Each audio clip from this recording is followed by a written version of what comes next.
Փարաքար երկու ասելով ամեն դեպքում ինչ են հասկանում։ Ամեն դեպքում ես իրենց կհորդորեմ զգուշ լինեն։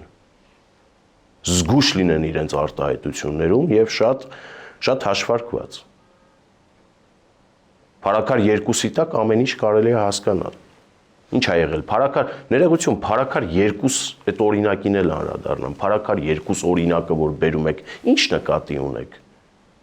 Համայնքի պառակտվածությունը, ծեծու ջարդերը, անընդհատ արյուն թափելը, այդ նկատի ունեք, այդ եք բերելու վաղարշաբաթ խոշորացված համայնքին։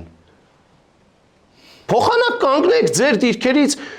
իբրև հասարակական գործիչ կոչ անեք փարաքարում միասնության, հանրային համերաշխության, ի վերջո այդ արյուն թափելու պրոցեսի դադարեցման,